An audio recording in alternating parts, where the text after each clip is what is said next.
नमस्कार दोस्तों, कैसे हैं आप सब? आशा करता हूँ कि आप सब बहुत अच्छे होंगे। मेरा नाम है अविनाश सिंह और आज हम डिस्कस करने वाले हैं टेंस। टेंस इंग्लिश ग्रामर का एक बहुत ही इम्पोर्टेंट पार्ट है और अगर आप टेंस सीख लेते हैं तो आपको एसे राइटिंग में हेल्प हो जाएगा।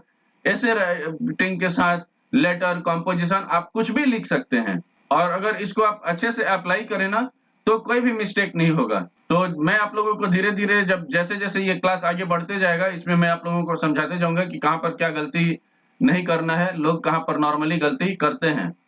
तो चलिए क्लास को स्टार्ट करते हैं और क्लास को स्टार्ट करने से पहले मैं दोस्तों आप लोगों से रिक्वेस्ट करना चाहूँगा कि आप प्लीज़ हमारे चैनल को लाइक, शेयर और सब्सक्राइब करें। वीडियो बनाने में बहुत ज़्यादा मेहनत लगता है, बहुत ज़्यादा रिसोर्सेज़ लगती है, बहुत ज़्यादा रिसर्च करना पड़ता है और मैं सारा वीडियो का सारा कुछ खुद से ही करता हूँ। तो प्लीज़ हमारे चैनल को लाइक, शेयर और सब्सक्राइब कीजिए। आप करेंगे लाइक, शेयर और सब्सक्राइब तो हमें हिम्मत और हौसला मिलेगी और हम और भी अच्छे वीडियोज़ आप लोगों के लिए लाएँगे। तो चलिए लेक्चर स्टार्ट करते हैं बिना देरी किए। तो दोस्तों ये है टेंस। टेंस का मतलब क्या होता है? टेंस का मतलब होता है समय और क्रिया। क्रिया मतलब क्या होता है? काम। बहुत भारी-भारी वर्ड हम यूज़ नहीं करेंगे, हम सिंपल वर्ड यूज़ करेंगे, काम, जो नॉर्मल घर में यूज़ होता है, आप लोग बोलचाल की भाषा में जो यूज़ करते हैं। तो टेंस क्या करता है? हमें समय के बारे में बताता है। कैसा समय? जो आने वाला है, जो बीत गया। जैसे कि मैं आप लोगों को कल जीएस पढ़ाऊँगा, तो मैं यहाँ पर क्या बोल रहा हूँ? मैं भविष्य का बात कर रहा हूँ, मैं फ्यूचर का बात कर रहा हूँ कि कल मैं आप लोगों को जीएस पढ़ाऊँगा। तो ये हो गया फ्यूचर टेंस। अब देखिए टेंस किसी काम के बारे में भी बताता है। यहाँ पर जो मैंने बोला कि मैं आप लोगों को कल जीएस पढ़ाऊँगा, तो इसमें आप लोगों को मेरे काम के बारे में भी पता चला, मैं कल क्या काम करूँगा, मैं पढ़ाऊँगा। तो पढ़ाना हुआ काम। तो दोस्तों देखिए, बहुत ही आसान है ये, बहुत ही आसान है। आप लेक्चर को पूरा देखिए और समझते जाइए और इसको आप एग्ज़ाम्पल में यूज़ कीजिएगा, घर पे बैठ के प्रैक्टिस कीजिएगा। कहीं कोई भी दिक्कत हो तो तुरंत कमेंट सेक्शन में कमेंट कीजिएगा और ग्रुप में आप कमेंट कर सकते हैं। जो व्हाट्सएप ग्रुप है, जो मेरा टेलीग्राम ग्रुप है, उसको जॉइन कीजिए, उसमें भी कमेंट कीजिए। मैं आप लोगों को 24 आवर्स के अंदर आंसर दूँगा आपके क्वेश्चन्स का। और कमेंट सेक्शन में जितना चाहे उतना कमेंट कीजिए, जितना हो सके उतना। आप लोगों को कोई भी प्रॉब्लम हो तुरंत कमेंट कीजिए कमेंट सेक्शन में। तो हम देखेंगे कि टेंस कितने प्रकार के होते हैं। तो टेंस 3 प्रकार के होते हैं, प्रेजेंट टेंस, पास्ट टेंस और फ्यूचर टेंस। बोलते हैं ना भूत, भविष्य और वर्तमान। कोई-कोई मूवी में आप देखते होंगे हीरो डायलॉग देता है, मैं मार के तुम्हारा भूत, भविष्य, वर्तमान तीनों खराब कर दूँगा। तो यही है भूत, भविष्य और वर्तमान। प्रेजेंट टेंस, पास्ट टेंस और फ्यूचर टेंस। अब देखते हैं प्रेजेंट टेंस। प्रेजेंट टेंस क्या होता है? 4 प्रकार का होता है। 4 प्रकार में present indefinite tense, simple present tense उसको बोलते हैं। तो आप प्रेजेंट इंडेफिनिट टेंस में और सिंपल प्रेजेंट टेंस में कंफ्यूज मत होइएगा। सिंपल प्रेजेंट टेंस और प्रेजेंट इंडेफिनिट टेंस दोनों सेम है। Present continuous tense, present perfect tense और प्रेजेंट परफेक्ट कंटीन्यूअस टेंस। तो ये हुआ इसका 4 सब डिविजन्स। अब टेंस को प्रॉपर्ली स्टार्ट करने से पहले मैं आप लोगों को बता दूं सेंटेंस। तो देखते हैं सेंटेंस क्या है। Sentence is a group of word which makes a complete sense. ये तो हो गया डेफिनेशन अंग्रेजी का। इसका मतलब क्या होगा? सेंटेंस उन शब्दों का समूह है जिसका कोई मतलब निकलता हो, जैसे कि आई प्ले फुटबॉल। इसका मतलब क्या हुआ? मैं फुटबॉल खेलता हूँ।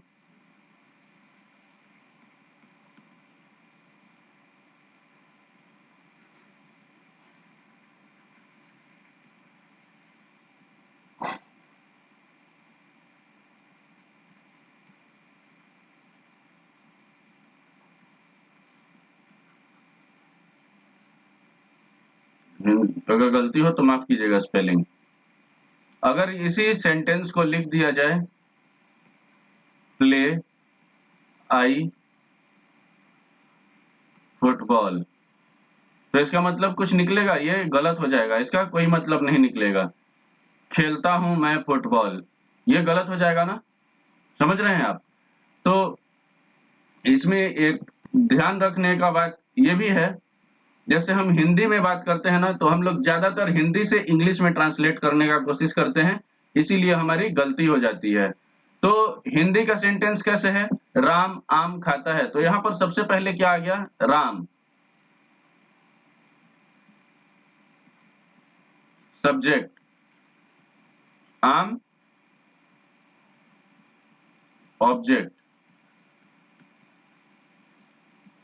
और ये खाता है मतलब खाना, ये क्या हो गया? वर्ब। ये मैंने आप लोगों को पहले क्लास में बताया था सब्जेक्ट, वर्ब और ऑब्जेक्ट के बारे में। राम आम खाता है में, तो यहाँ पर देखिए, यहाँ पर पहले सब्जेक्ट आया है, फिर ऑब्जेक्ट आया है, फिर वर्ब आया है। तो हिंदी में ऐसे होता है, हिंदी का जब हम हिंदी में बात करते हैं तो हम पहले सब्जेक्ट लाते हैं, फिर ऑब्जेक्ट लाते हैं, फिर वर्ब लाते हैं। जैसे कि अगर कोई भी राम फुटबॉल खेलता है तो पहले आ जाएगा राम, फिर आएगा फुटबॉल। फुटबॉल क्या है? ऑब्जेक्ट है, और खेलना प्ले, प्ले हो जाएगा वर्ब। तो इस तरह से हम देख रहे हैं कि इंग्लिश के सेंटेंस में और हिंदी के सेंटेंस में ये डिफरेंस है। अब इंग्लिश के सेंटेंस में क्या होगा? इंग्लिश के सेंटेंस में देखिए, Ram Yeats a mango. Ram क्या हो गया? सब्जेक्ट। ईट क्या हो गया? वर्ब। मैंगो क्या हो गया? ऑब्जेक्ट। तो देखिए, पहले के सेंटेंस में देखिए सब्जेक्ट, ऑब्जेक्ट और वर्ब, और इंग्लिश के सेंटेंस में देखिए सब्जेक्ट, वर्ब और ऑब्जेक्ट। तो इस तरह से इसका क्रोनोलॉजी होता है। तो इसको आप लोग याद करके रखिएगा कि इंग्लिश का जब भी सेंटेंस बनाएंगे तो उसमें पहले सब्जेक्ट आएगा, फिर वर्ब आएगा और फिर ऑब्जेक्ट आएगा। और जो मैं आप लोगों को रूल्स बताते जाऊंगा, आप लोग उसको याद करते जाइए। इस तरह से अगर आप समझ लेंगे तो आप लोगों को कोई प्रॉब्लम नहीं होगा फिर से इंग्लिश लिखने में कभी भी। और देखिए, मैं नहीं चाहता हूं कि आप लोग सिर्फ रगड़-रगड़ के किसी भी तरह से चलें। आप लोगों को मैं रटवाना नहीं चाहता हूं, मैं आप लोगों को चाहता हूं कि आप समझ जाएँ चीज़ों को और अप्लाई करें प्रॉपर तरीके से। मैं चाहता हूं कि आप लोग उड़ें, सिर्फ चलें नहीं या दौड़ें नहीं, उड़ें। और इंग्लिश ऐसी भाषा है जो कि आप लोगों को समाज में बहुत प्रतिष्ठा दिलाएगी। ये ग्लोबल लैंग्वेज है, पूरे दुनिया को कनेक्ट करती है ये लैंग्वेज। इसलिए इंग्लिश सीखना ज़रूरी है और सही से बोलना भी ज़रूरी है। बहुत लोग बोलते हैं बट ग्रामेटिकली इनकरेक्ट इंग्लिश बोलते हैं। तो इन चीज़ों को अगर आप समझ जाते हैं तो आपको हिंदी टू इंग्लिश ट्रांसलेट नहीं करना पड़ेगा। आप इंग्लिश से ही इंग्लिश में बात करेंगे। इंग्लिश टू इंग्लिश ट्रांसलेशन होगा, दिमाग में ही आपके ट्रांसलेशन हो जाएगा। आप इस वीडियो को देखिए, इसमें मैं जो आप लोगों को रूल्स बताऊँगा, जो फ़ॉर्मूला बताऊँगा उसको अप्लाई कीजिए। आप लिखिए रोज़, रोज़ एक पैराग्राफ लिखिए, एक एसे लिखिए। अगर आपका इंग्लिश खराब है तो उसको प्रैक्टिस कीजिए प्रॉपर तरीके से, और प्रैक्टिस करके आप हमको टेलीग्राम पर सेंड कीजिए कि सर आप इसको चेक कर लीजिए। हम चेक करके आप लोगों को आपका कॉपी बता देंगे कि कहाँ गलती है, कहाँ नहीं गलती है। समझ रहे हैं?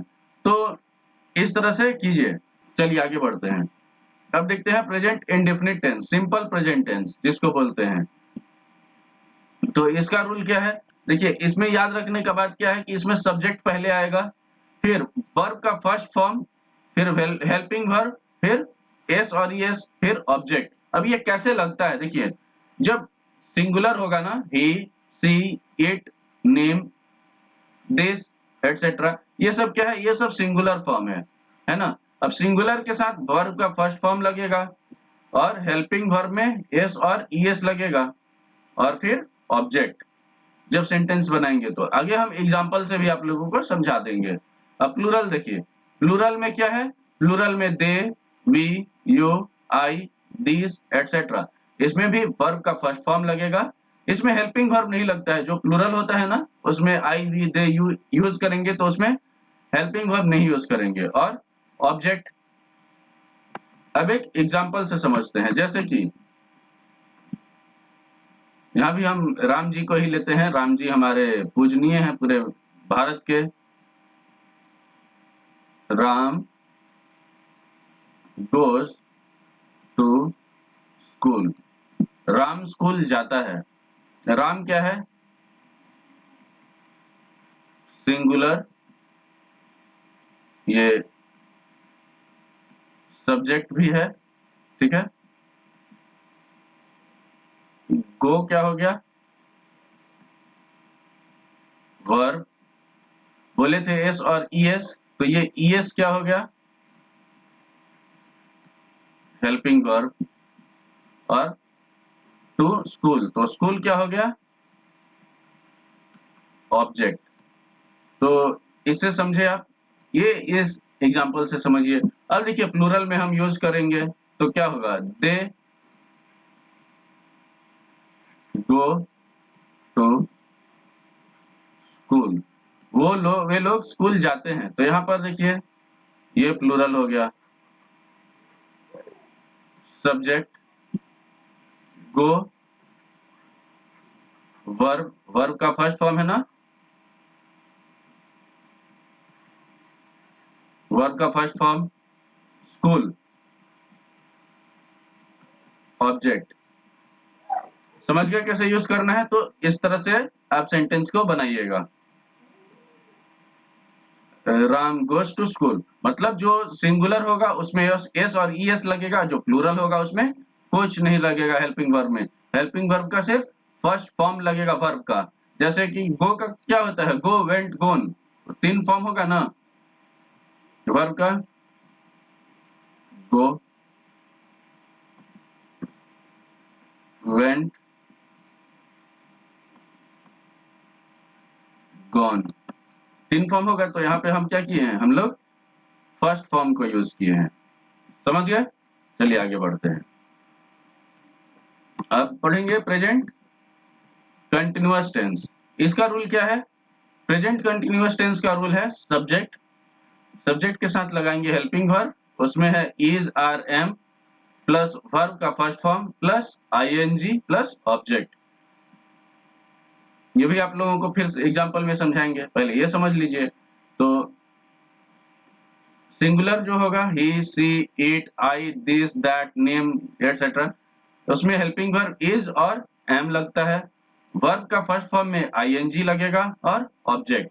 फिर प्लूरल में देख लीजिए, प्लूरल में क्या है, प्लूरल में they, we, you, those etcetera, helping verb इसमें आर लगेगा और वर्ब का first form plus ING plus object. बहुत लोग यहाँ पे गलती क्या करते हैं कि देखिए, जैसे हम लिख दिए दे आर, तो बहुत लोग लिख देंगे गो, गो नहीं होगा, go plus I N G, going to school, वे लोग स्कूल जा रहे हैं। तो यहाँ क्या हो गया, they, subject, are, helping verb, go plus I N G, मतलब वर्ब प्लस आईएनजी, और स्कूल क्या हो गया, ऑब्जेक्ट। समझे? तो इस तरह से ये कंटिन्यूअस टेंस का सेंटेंस बनेगा। एक सिंगुलर में भी देख लेते हैं, Sita is going to school, Sita क्या होगा, name, is helping verb, go plus ING, तो ये क्या हो गया, वर्ब प्लस आईएनजी और स्कूल हो गया ऑब्जेक्ट। समझ गए? तो इस तरह से इसको करेंगे। और जब आप प्रैक्टिस कीजिएगा तो इसी तरह से लिख के प्रैक्टिस कीजिएगा, ताकि आप लोगों को अच्छी तरह से याद रहे। जब लिखिएगा, सेंटेंस बनाइएगा ना, तो सेंटेंस बना के उसके नीचे लिखिएगा कि ये सब्जेक्ट है, ये हेल्पिंग वर्ब है, ये वर्ब प्लस आईएनजी यहाँ पर लगाए, और टू स्कूल, ऑब्जेक्ट हो गया स्कूल। इस तरह से कीजिएगा ताकि आप लोगों को भी आपका गलती सुधारने का मौका मिले। तो ये आप समझे प्रेजेंट कंटिन्यूअस टेंस। अब आगे बढ़ते हैं, प्रेजेंट परफेक्ट टेंस।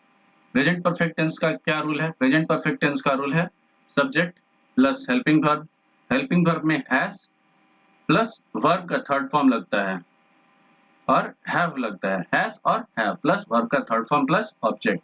तो यहाँ पर आप देख लीजिए, अच्छा यहाँ लिखना भूल गया क्या, हैव। तो देखिए हैज कहाँ लगता है और हैव कहाँ लगता है। सिंगुलर में हैज लगेगा प्लस वर्ब का थर्ड फॉर्म यूज होगा और object. Plural they, we, you, I, those etcetera, helping verb में हैव, वर्ब का थर्ड फॉर्म और ऑब्जेक्ट। तो यहाँ पे सिर्फ हेल्पिंग वर्ब चेंज हो रहा है। अब देखिए एग्जांपल से हम आप लोगों को समझा देते हैं कि किस तरह से ये होता है।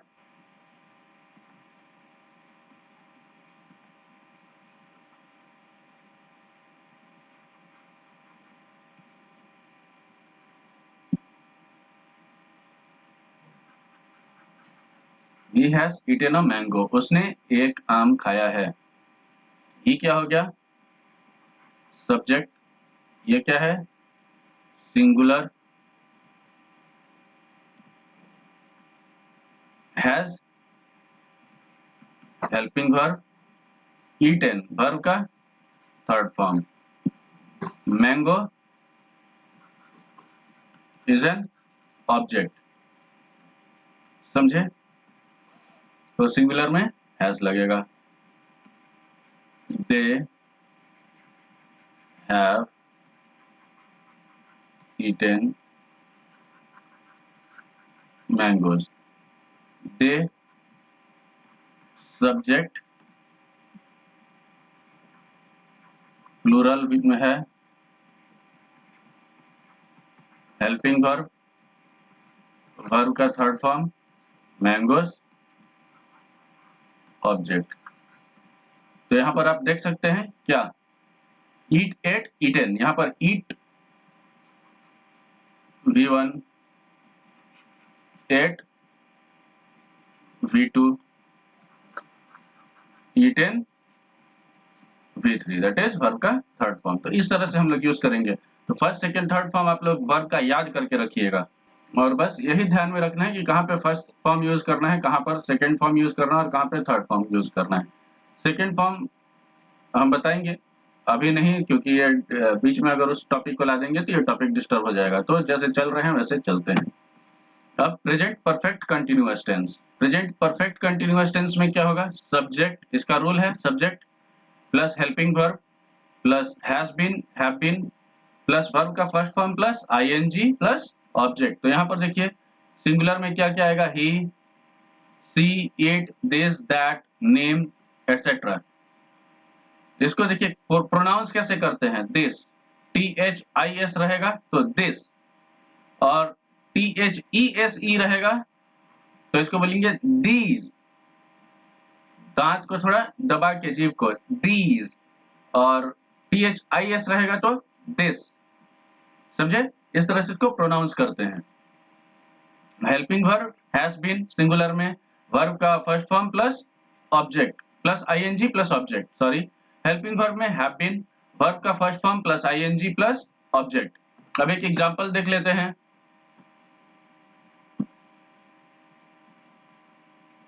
दे have been playing chess. They क्या हो गया? सब्जेक्ट, ये क्या है? प्लूरल है। Have been, sorry, have been क्या है? Helping verb, play V1 plus ING, और चेस क्या हो गया? ऑब्जेक्ट। यहाँ पर आई भी प्लूरल में आएगा। आई को सिंगुलर या प्लूरल दोनों में यूज किया जाता है, तो इसको याद रखिएगा और पर्टिकुलरली उस तरह से यूज कीजिएगा हेल्पिंग वर्ब को। अब यहाँ पर देख लीजिए, सिंगुलर में देखते हैं। Radha, Radha has been dancing.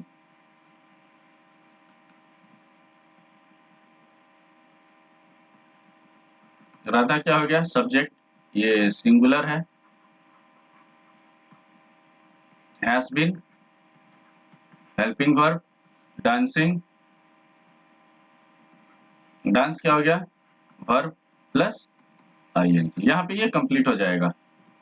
Dancing object भी है और वर्ब भी है यहाँ पे, है ना? अब पास्ट टेंस में चलते हैं। तो पास्ट टेंस का भी इसी तरह से चार प्रकार होता है। पास्ट इंडेफिनिट टेंस, जिसको सिंपल पास्ट भी कहते हैं, past continuous tense, past perfect tense और पास्ट परफेक्ट कंटिन्यूअस टेंस। अब हम लोग पास्ट इंडेफिनिट टेंस के बारे में पढ़ेंगे। पास्ट इंडेफिनिट टेंस या सिंपल पास्ट टेंस, इसका रूल क्या है? इसमें सब्जेक्ट प्लस वर्ब का सेकंड फॉर्म प्लस ऑब्जेक्ट। ये एकदम सिंपल है, इसको यूज करना भी बहुत आसान है। देखिए, जब भी एक बात याद रखिएगा और इसको हमेशा अप्लाई कीजिएगा, जब भी आप कोई स्टोरी लिख रहे हैं या कोई पैराग्राफ लिख रहे हैं, प्रेसी लिख रहे हैं, तो हमेशा छोटा सेंटेंस का प्रयोग करने का कोशिश कीजिएगा, छोटा सेंटेंस यूज कीजिएगा और उसको पास्ट टेंस में रखिएगा। पास्ट टेंस में रखने से फायदा क्या होगा ना, पास्ट टेंस बहुत ही छोटा होता है और ज्यादा कॉम्प्लिकेटेड नहीं होता है, सिंपल होता है। जैसे इसमें आप देख रहे हैं कि वर्ब का सेकंड फॉर्म यूज हो रहा है, सब्जेक्ट यूज हो रहा है और ऑब्जेक्ट। तो सब्जेक्ट वर्ब ऑब्जेक्ट एकदम सिंपल यूज करना है। तो इसमें क्या है, सिंगुलर प्लूरल का कोई प्रॉब्लम नहीं है, सिंगुलर प्लूरल सबके साथ एक जैसा ही व्यवहार किया जाएगा। तो एग्जाम्पल के साथ समझते हैं। ही went to market,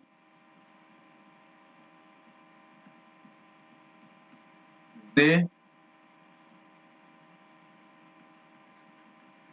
played football, football,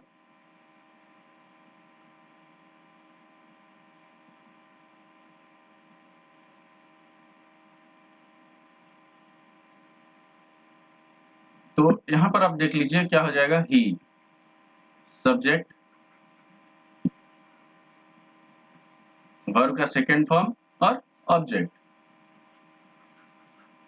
है ना, simple. Subject verb object. They, यहां पर भी वही हो जाएगा, सब्जेक्ट, ये प्लेड, प्लेड का second form, play, play, played, played, है ना, फुटबॉल, ये हो गया ऑब्जेक्ट। तो देख रहे हैं आप कि ये कितना सिंपल है। तो इस तरह से आप इसको यूज कीजिए अपने राइटिंग्स में। जब आप एसे लिख रहे हैं या कोई भी स्टोरी लिख रहे हैं, कॉम्प्रिहेंशन, कंपोजिशन कुछ भी लिख रहे हैं, तो इस तरह से इसको यूज कीजिए, तब आपकी गलतियां कम होंगी। आपको कॉम्प्लिकेटेड सेंटेंस नहीं बनाना पड़ेगा, सिंपल सेंटेंस बनाइए, छोटा सेंटेंस बनाइए, उसमें कम गलती होगा। बड़ा रहेगा तो गलती होने का चांसेस ज्यादा है, लेकिन छोटा छोटा रहेगा तो गलती नहीं होगा। अब आते हैं पास्ट कंटिन्यूअस टेंस में। पास्ट कंटिन्यूअस टेंस भी सिंपल है। इसमें देखिए, subject plus helping verb, helping verb में was और वर लगता है, प्लस वर्ब का first form plus ING plus object. तो ये देख लीजिए, he, she, it, this, that, name, etcetera, ये हो गया सिंगुलर। हेल्पिंग वर्ब में was लगेगा सिंगुलर में, वर्ब का फर्स्ट फॉर्म प्लस आईएनजी। ये आप देखिएगा जितना भी कंटिन्यूअस टेंस है सब में वर्ब का फर्स्ट फॉर्म लगेगा और आईएनजी लगेगा। तो इस चीज को याद करके रखिएगा। और ऑब्जेक्ट प्लूरल में they, we, you, I, those, etcetera, इसमें भी हेल्पिंग वर्ब वर लगेगा, was का वर प्लस वर्ब का फर्स्ट फॉर्म प्लस आईएनजी और ऑब्जेक्ट। अब एक एग्जांपल से इस चीज को समझते हैं। कैसे? दे वर फाइटिंग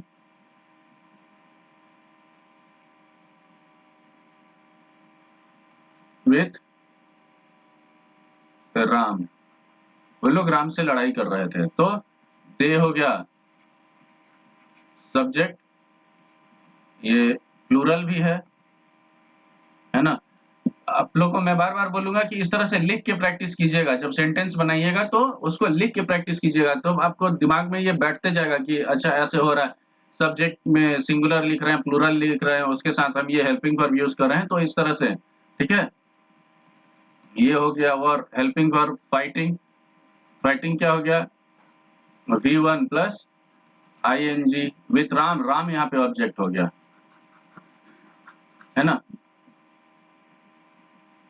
अब इसी को सिंपल कर दें, she was fighting with Ram,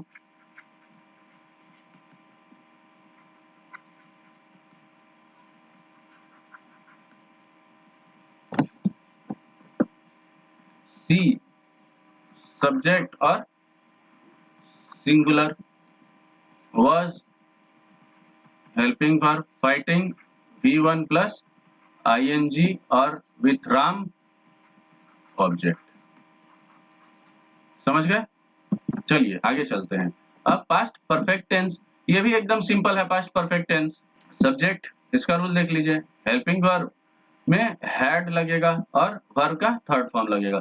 ये भी सिंगुलर और प्लूरल सबके साथ एक जैसा व्यवहार करता है, सेम है। अब एग्जांपल से समझिए।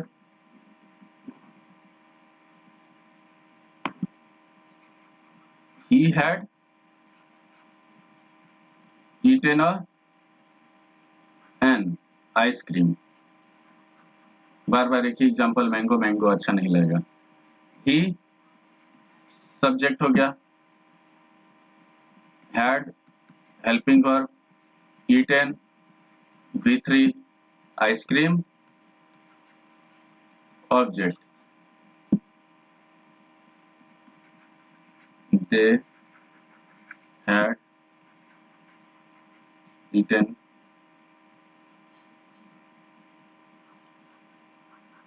आइसक्रीम, क्योंकि एक ही आइसक्रीम उतना आदमी मिलकर नहीं खा पाएगा। They subject, had helping verb, eaten verb का थर्ड फॉर्म और ऑब्जेक्ट। तो आप समझ रहे हैं क्यों हम बोल रहे थे पास्ट टेंस यूज करने के लिए? एकदम सिंपल है। पास्ट परफेक्ट टेंस ये भी एकदम सिंपल है। देखिए पास्ट परफेक्ट कंटिन्यूअस टेंस का रूल क्या है? सब्जेक्ट प्लस हेल्पिंग वर्ब में हैड बीन और वर्ब का first form plus ING plus object. ये तो सारे कंटिन्यूअस टेंस में होगा। इसको एक बार दिमाग में बैठा लीजिएगा, जितना भी कंटिन्यूअस टेंस होगा उसमें वर्ब का फर्स्ट फॉर्म यूज होगा प्लस आईएनजी प्लस ऑब्जेक्ट। अब ये भी सिंगुलर प्लूरल सबके साथ एक होगा, क्योंकि देखिए यहाँ पे हम लोग क्या किए हैं, हैड का प्रयोग किए हैं। सिंगुलर प्लूरल सबके साथ सेम था, इसमें भी सिंगुलर प्लूरल सेम होगा। तो एक एग्जांपल के साथ समझते हैं।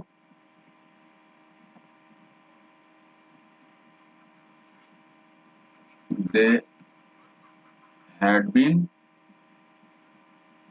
studying।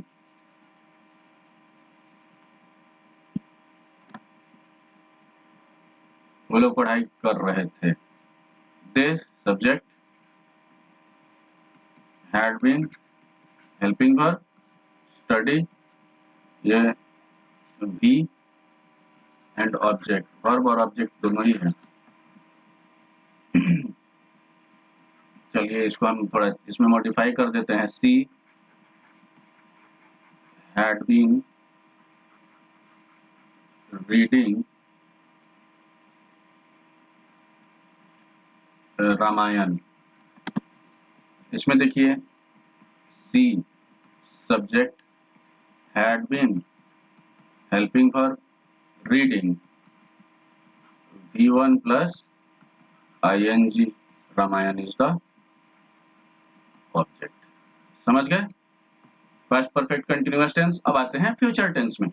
तो फ्यूचर टेंस भी वैसा ही है। फ्यूचर टेंस थोड़ा टफ है, समझ रहे हैं? प्रेजेंट और पास्ट टेंस से ज्यादा थोड़ा फ्यूचर टेंस टफ है। फ्यूचर वैसे भी सबको किसी को पता नहीं होता, फ्यूचर टफ ही होता है। सब अपने फ्यूचर को लेकर चिंतित रहते हैं। तो देखिए कैसे किया जाता है। देखिए जितना भी हम आप लोगों को अभी तक रूल्स बताए हैं बहुत ही इजी है। आप उसको प्रैक्टिस कीजिए, बार बार हम बोलेंगे कि उसको प्रैक्टिस कीजिए उसी तरह से जिस तरह से हम बताए हैं। और हम ये गारंटी के साथ कह सकते हैं कि अगर आप इसको डिलीजेंटली 1 महीना तक भी प्रैक्टिस करते हैं ना, तो आपका ये पूरा ग्रामर क्लियर हो जाएगा। और आर्टिकल्स वगैरह हम प्रीवियस वीडियोस में कवर कर चुके हैं। आप लोग पहले का वीडियो देखिए, उसका भी लिंक दिया हुआ रहेगा। डिस्क्रिप्शन में भी हम लिंक दे देंगे, तो वहां पर आप उसको देखिए और पूरे कॉन्सेप्ट इतना में क्लियर हो जाएगा। और कोई भी क्वेश्चन होता है तो कमेंट सेक्शन में कमेंट कीजिए। कमेंट करने में आप लोग पीछे मत रहिए एकदम। चलिए future indefinite tense. Future indefinite tense को सिंपल फ्यूचर भी कहते हैं। इसमें subject plus helping verb, will और शैल प्लस वर्ब का फर्स्ट फॉर्म प्लस ऑब्जेक्ट। तो इसमें देखिए इसमें भी सिंगुलर और प्लूरल दोनों के साथ एक ही होता है। विल और शैल कहीं भी लगा सकते हैं, इसमें कोई टेंशन का बात नहीं है। एग्जांपल के साथ समझते हैं।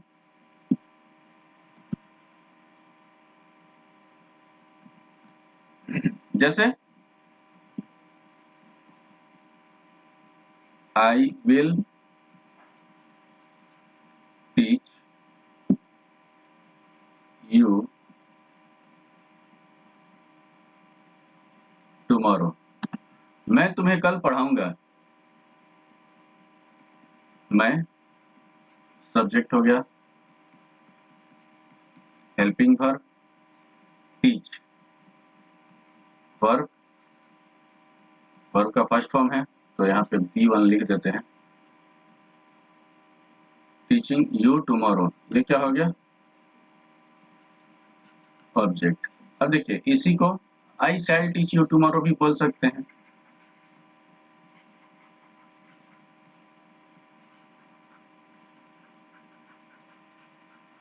ये भी सही है, इसमें भी कोई गलती नहीं है ना? Subject, helping verb, verb, object. तो इस तरह से देखिए एकदम सिंपल है, कोई टेंशन का बात नहीं है। आगे चलें। चलिए यहाँ पर अगर नाम भी अगर दे दें तो मान लीजिए ये नाम आई है, नाम को चेंज करके हम कर देते हैं श्याम, ये भी सही है। अगर यहाँ पर नाम चेंज कर दिया जाए तो यहाँ पर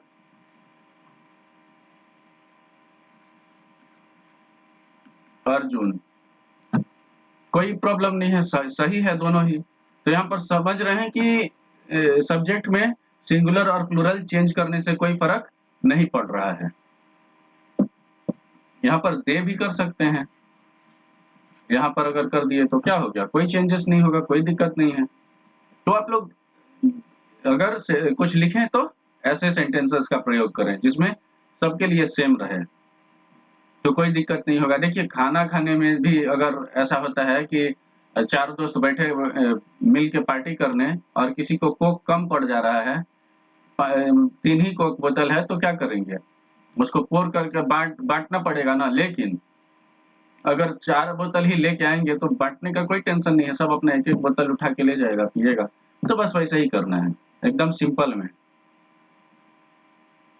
या फिर वो तो अलग-अलग हो ही गया। चलिए पिज़्ज़ा का बात कर लेते हैं। पिज़्ज़ा मान लीजिए एक गोल ले लिए, वो कटा हुआ नहीं है और 4 दोस्त बैठे हुए हैं, तो क्या करेंगे? काटने में थोड़ा गलती हो सकता है। कोई बोलेगा हमको छोटा मिल गया, हमको बड़ा मिल गया। इसमें लेके क्या होगा, थोड़ा प्रॉब्लम हो सकता है। लेकिन वही कटा हुआ रहेगा पहले से बराबर-बराबर में, तो कोई दिक्कत नहीं है, सब अपना-अपना बाँट लेगा, है कि नहीं? तो इसी तरह से ये भी एकदम सिंपल है, सिंपल यूज़ कीजिए। फ्यूचर कंटीन्यूअस टेंस, इसका रूल्स क्या है? सब्जेक्ट प्लस हेल्पिंग वर्ब में विल बी, शैल बी लगेगा। वर्ब का first form ING, object. Singular और प्लूरल दोनों के साथ सेम होगा। अब एग्जांपल के साथ समझिए।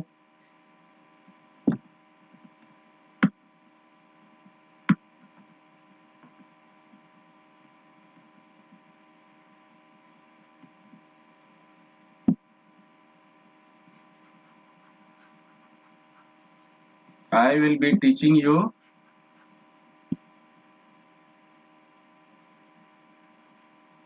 टुमारो, मैं तुम्हें कल पढ़ा रहा होऊंगा। ये क्या हो गया? Subject, helping verb,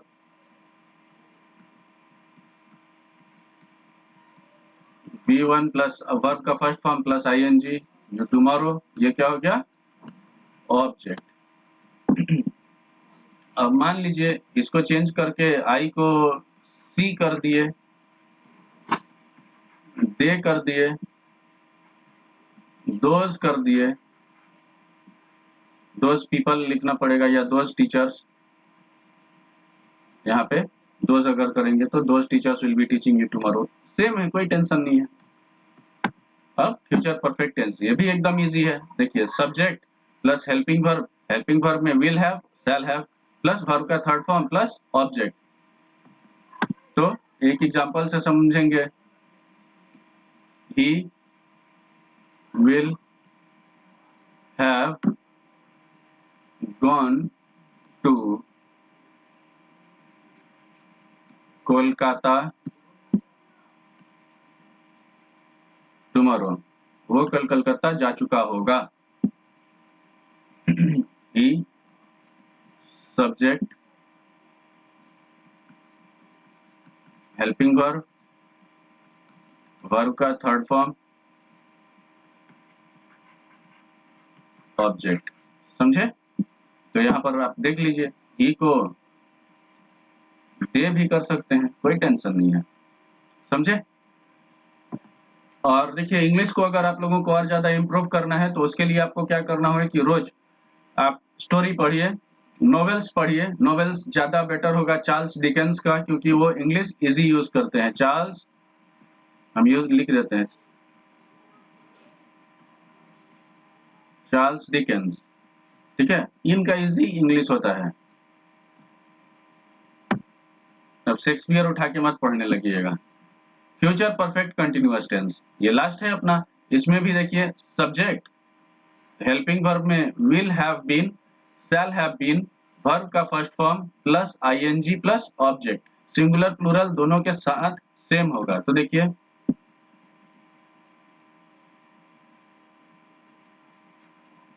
he will have been going to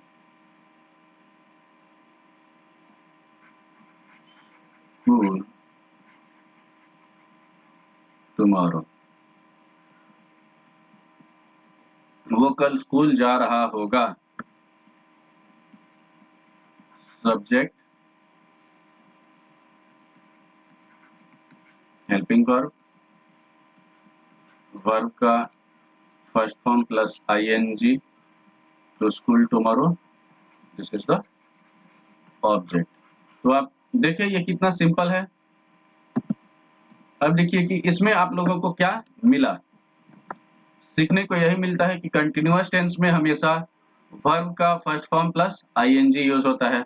इसमें देख लीजिए क्या सिमिलैरिटी है, विल हैव है तो विल हैव बीन हो गया, है ना। यहाँ पर फ्यूचर परफेक्ट टेंस में क्या था, विल हैव था, शैल हैव था।